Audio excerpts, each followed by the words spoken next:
한 말씀 하거나. 네. 네, 안녕하십니까. 네. 정치개혁 특위의 간사를 맡고 있는 민주당 측 간사를 맡고 있는 백재현 의원입니다. 지난 오전에 그 새누리당 측의 김학용 간사가 정당공천에 대해서 이렇게 얘기를 좀 한 것 같습니다. 우리 당의 입장 또 그래서 같은 시각을 이렇게 보는지 저도 이해할 수가 없습니다. 준비된 논고를 읽도록 하겠습니다. 기초선거 정당공천 금지가 이연이라는 헌재 판단은 없었습니다. 박 대통령 새누리당은 국민과 약속을 지킬 것을 다시 한번 강력히 호소드립니다. 2003년 1월 30일 헌법재판소는 기초원 선거 후보자 정당 표방 금지의 이연 여부에 대한 판시에서 공직선거법 제84조 기초원 선거 후보자의 정당 표방 금지는 과잉금지 원칙에 비하여 후보자가 정치적 표현의 자유를 침해하고 있고 기초원 선거 후보자만을 다른 지방선거 후보자에 비해 불리하게 차별하고 있어 평등 원칙에 위배된다고 결정한 바 있습니다. 기초원 선거 후보자가 특정 정당으로부터 지지 또는 추천받음을 표방하지 못하게 하는 것은 이연이라는 것이죠. 정당 표방을 금지하는 것은 이연이라는 판시였습니다. 그러나 공직선거법 제47조 1항 정당의 기초원 후보자 공천 금지에 대해서는 원칙적으로 재판의 전제성이 없다면서 이연 여부를 판시하지 않았습니다. 따라서 정당 표방 금지는 이미 2003년에 이연 결정이 났기 때문에 정당 표방을 금지할 수는 없습니다. 그러나 정당 공천 금지에 대한 이연 여부는 결정된 바 없기 때문에 기초선거 정당 공천 금지가 이연이라고 단언할 수 없다는 것입니다.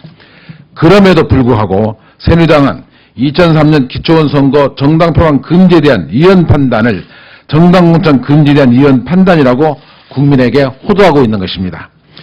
이와 관련해서 지난해 국회 정치쇄신특위에서는 관련 단체에게 기초선거 정당 공천 금지에 대한 이연 여부를 조회한 바가 있습니다. 그 결과 한국공법학회와 대한변협은 지방자치선거에 있어서 정당 공천제를 폐지할 것인지 여부는 입법적 재량에 속한 영역이지 본질적으로 정당 공천제가 허용될 수 있다거나 또는 그 반대라고 할 수 있는 문제가 아니기 때문에 입법자에게 주어진 재량의 범위 내에서 어느 하나의 입장을 선택하여 입법화한다 하여도 이는 주어진 재량권의 범위 내에서 이루어지는 것이므로 기초선거 정당공천 금지는 헌법에 위반하지 않는다고 밝힌 바 있습니다. 그리고 지방자치의 선진국인 미국은 정당공천에 대하여 연방 차원으로 통일된 규정은 없지만 미국 지방정부 3분의 2가 지방선거에서 정당공천을 배제하고 투표용지에 후보 소속 정당을 표시하는 것을 금지하는 선거를 실시하고 있다는 점을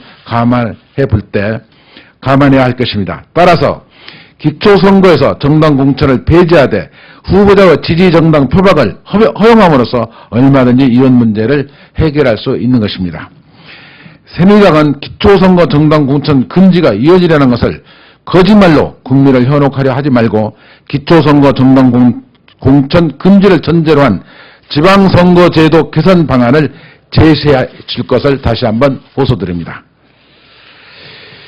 이와 덧붙여서 기초선거에 정당 공천이 금지되는 경우에 민주당은 여성의 정치 참여를 확대할 수 있도록 다양한 대안들을 제시했다는 것을 말씀드립니다. 여성만이 경쟁하는 여성 명부제를 비롯해서 기초원 선거구에서 남성만이 당선되는 경우에 여성을 추가 당선시키는 당선 추가제, 기초원 선거구별로 남녀 동반을 당선시키는 제도, 동반 당선제죠. 이것을 이미 법안으로 제출돼서 공천제도가 폐지된다면 이 법안을 가지고 여성의 참정권 확대에 노력할 것입니다. 이제 결단의 순간만이 남아 있습니다. 결단만이 남아 있습니다. 시간이 없습니다. 박 대통령과 새누리당은 국민과 약속을 지킬 것을 다시 한번 호소드립니다. 작년 12월 달에 대선으로 공약을 걸을 때 그러면 2003년에 이혼 판결이 났던 상을 이혼 판결이 났는데도 불구하고 그럼 공약을 했다는 얘기입니까? 새누리당은? 그럼 그 당시는 몰랐는데 지금 와서 생각해보니까 이혼이라는 것입니까? 참으로 주장하고 있는 새누리당은 공천을 어떻게 하면 하지 않을까? 거기에서 이리저리 물타기 전략만 가지고 있는 것입니다.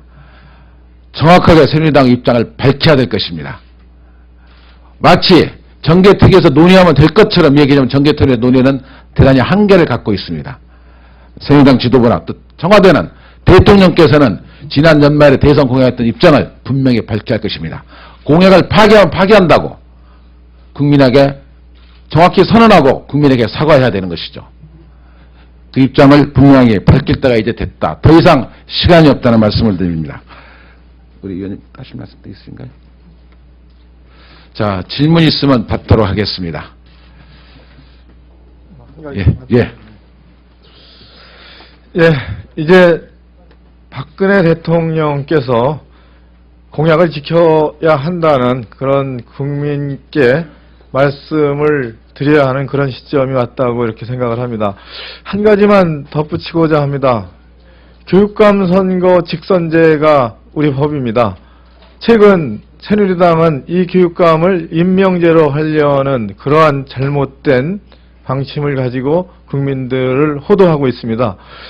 그 예로 미국의 예를 드는데 미국 주에 그 교육감을 임명하는 것은 사실상 고용제라는 것이 고용을 하는 것으로 어제 그 우리 제2소위원회에서 교육부의 고위관료가 그렇게 답변을 했습니다.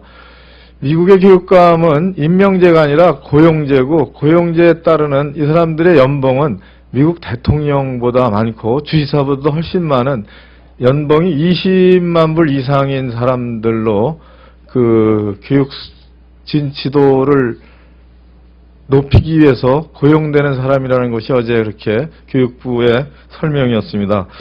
자, 새누리당은 적반하장으로 약속을 안 지키는 것뿐만 아니라 교육감 직선제마저 흔들려고 하고 있습니다.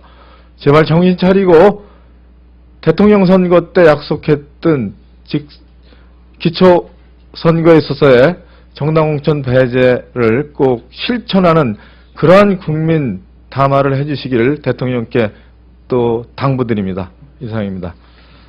자, 한 가지만 국민이 원하는 것이 무엇인지를 다시 한번 요약해서 말씀드리겠습니다.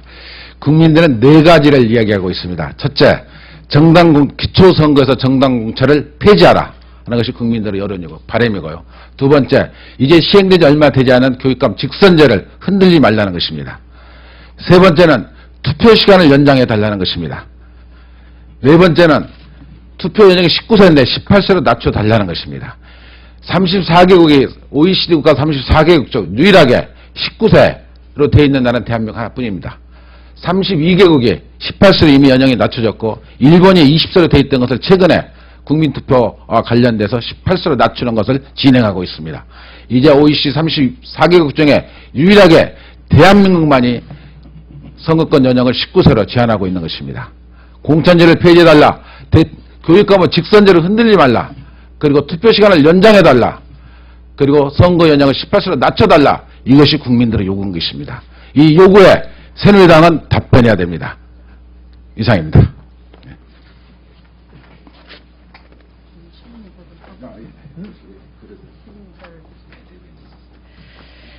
네, 신임 당 대변인으로 임명을 받은 한정혜입니다. 여러분께 인사드리겠습니다.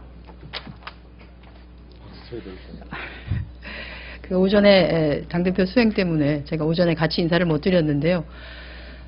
국민의 눈높이에 맞게 우리 당의 입장을 정확하게 전달하기 위해서 최대한 노력을 기울이도록 하겠습니다. 또한 여기 계신 기자 여러분들과도 열심히 소통하고 노력하는 그런 대변인이 되겠다는 말씀드립니다. 잘 부탁드리겠습니다.